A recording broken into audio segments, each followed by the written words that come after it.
Hello, my name is Fuji, and today I get to tell you this Robocraft was cancelled for this Robocraft. It took a while, but FreeJam has finally released the closed beta and provided the first major update for it. We're going to look at it, give my thoughts on FreeJam's direction, and what this game might turn into. In short, the game has a really weird vibe to it. It's advertised as Robocraft Classic early 2015 experience, but what it really is a rendition of Robocraft 1 itself. It's almost as if this is a different timeline of Robocraft 1's development into the later years. It has an old school infrastructure, but a complete remodel. Someone's personal opinion of this game will depend on how die-hard they are for the old mechanics in those early RC years, mainly because a lot of them are changed. For example, this is what Plasma looks like now. Those changes aside, if you enjoyed the environment RC1 gave, it really feels similar. The action is similar, the time to kill is not a big shift from the original, 10 tiers are back, it has the classic weapons and movement parts, only game mode is elimination, and currently damage redirection triforcing works against all weapons. The things that this game can make or break for veterans have been stuff like multi-weapons with an energy system, there is a base shield mechanic that gives your bot invulnerability for a specific amount of damage, auto regen is in elimination, progression is completely different with crafting parts from resources rather than straight RP. We'll have to talk about resources later because out of everything, I think they're the largest issue people have with the new game. So how did FreeJam get here? Because ever since Robocraft X, they have been asked about remaking RC1 and have turned down the idea multiple times. Bring it up nearly a year ago and they released Robocraft 2 on Steam with astounding negativity. The reviews were split in the minority of players who were just trying the game for the first time and RC1 veterans returning to a game they did not like. The game itself had a lot of issues and it was released just way too early. Attempts were quickly made to steer the game into a catering position, but ultimately failed, being cancelled with the new direction of making the Robocraft 2014 to 2015 experience people were riled up in the Steam reviews for. That brings us to today, where those same Steam reviews aren't quite getting what they wanted, which I find both amusing and frustrating. It's hard not to put blame when it caused FreeJam to restructure, losing our community manager, and extinguishing a game that had so much promise. All of that for a game that those same people probably won't like. For me, it's a criticism towards FreeJam for not sticking with their game and cultivate the community that they had. Bitterness aside, my opinion of this game, it has the potential to be really fun. It's like playing early Robocraft with modern features that fit well with the formula. In current RC1, the game has modern features but lost that early Robocraft feeling. I don't want to say it's a mix between the two, but the developers basically explained they want to keep that 2015 foundation, but take the good parts of later Robocraft and streamline them into this game from the very start. Of course, the problem arises when those same modern features are rejected by the player base the game is more or less marketed towards. It is not a carbon copy classic that these re-releases often are. Instead, this is Robocraft 2, where they want to recreate that gaming experience for a new generation of players. I wish this would be more clearly stated, but recently they did make an announcement basically saying this. So what makes this worth it? In my opinion, I think it takes the appropriate modern approach to Robocraft as a game for today's potential players. Push the veterans away and what you get is an opportunity to capture the fondness of Robocraft 1 for new players that could try this game for the very first time. That seems to be the market this game is really geared for. The real question is if you personally will like this game. From the features listed, many have already made their choice, but the biggest one is certainly resources. Resources will control the economy and direction of this game for everything. I don't want to say it revolves around grind, but it kind of does. There's no sense in criticizing the current grind time because this is a closed beta testing phase, but there will be a grind and it is different from RC1. In RC1, all you had to worry about was unlocking the tech tree and getting RP to buy your bots. Once you left a tier, that tier was essentially useless, giving less rewards and building up TP that did nothing. The meta was always, once you hit tier 10, you stay in that tier to grind every bot you'll ever create.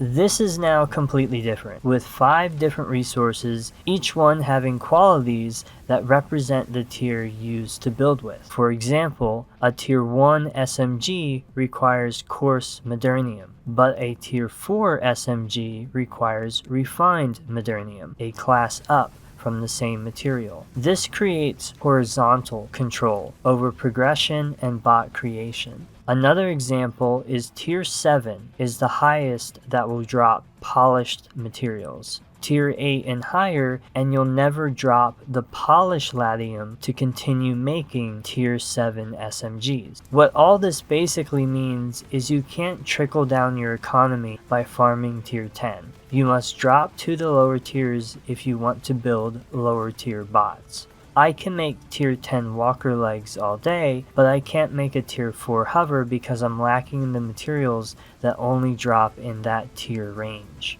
It's a little confusing at first, but FreeJam has stated they are here to stay, and I think they're going to be a core part of the game. Specifically, they want to add PvE missions that could drop the materials you need. They could make different game modes drop different resources at different rates. Basically, there's a lot of resources due to control the gameplay features they have planned. That all said, it's obviously a big change and many aren't too happy with the amount of resources they are, the samey look to them, the new breaking down feature, and the existence of materials themselves. FreeJam is certainly looking at materials as a way to balance progression, but also monetization. There's going to be a premium subscription similar to RC1. This time it will essentially double your progression, giving you double the resources and RP every match. They have Galaxy Cash that will be used to buy cosmetics from the item shop. And finally, these premium caches. It's hard to speculate what these do, but having premium will let you open them immediately. Likely there'll be something free players will also get, but at a slower rate. The main thing though is it doesn't look like resources will be straight buyable. The goal here seems to be premium will be super helpful, but a grind without it. FreeJam has stated multiple times in the past to uphold a fair, free-to-play model. The last thing I really want to hit on is FreeJam's response to some of the feedback from these features I've mentioned earlier, and from players that do not like portions of the game in its current state. The very first issue I think is the most important, which is RC 2015 and promises. Quoting FreeJam, many of you are referencing us saying we're basing the game on RC1 from 2015 and are surprised about the departures we've made from it. For us, Robocraft from that timeline is a foundation of which we are building, and that means evaluating the good and the bad from the game and making judgments on what we need to change.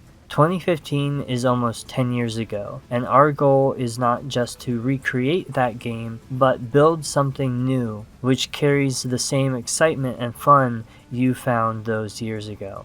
So, great summarization of what their plans are to have this odd combination of classic Robocraft and new Robocraft. Next thing is volley plasma. As I've showed you in the beginning of the video, plasma is definitely different and not the traditional volley where all of them shoot at once, or at least like 6 of them did. They plan on keeping plasma the way it is, but they understand that people really like the old plasma, so they want to make a new weapon that will recreate that experience. What that exactly means, we'll just have to see in the future. Part leveling. I didn't mention part leveling, but this is a feature that controls the entire tech tree and many players also do not like. It's a little weird, but basically every part has 10 levels that give a slight boost, like a very, very small boost to its performance. More importantly, is that in order to unlock the next hex on your tech tree, you have to level up a part at least to level 1. So that means you can't just spend TP to unlock the part and then buy it when you want to or skip it altogether. Instead, you have to use that part and then you have to use the next level of part and then the tier after that until you reach tier 10. It's a different way to progress through the tech tree. Personally, not a big fan of this. Camera controls. So they added cam controls for walker legs and hovers, and I personally do not like the control of these. Mainly because they suddenly don't act like vehicles. They act like a first-person shooter character. And it's just a weird way to play a vehicle-based game when it follows your camera. And then the final thing is basically the last sentence here. On the journey to creating the Robocraft, we will undoubtedly add things, remove things, rebalance things, or even rework the entire game. At the end of the day, though, we are all in this together. They're certainly willing to rework the entire game, considering that that's what they're doing right now. So you can definitely trust them on their word on that. My final thoughts of the game so far is pretty positive. I'm a long-term player that joined Robocraft in early 2014 and played through the loot box era. After that, it was too much of a different game. This game gives me enough nostalgia to appreciate the vibe, while having enough modernization to the formula.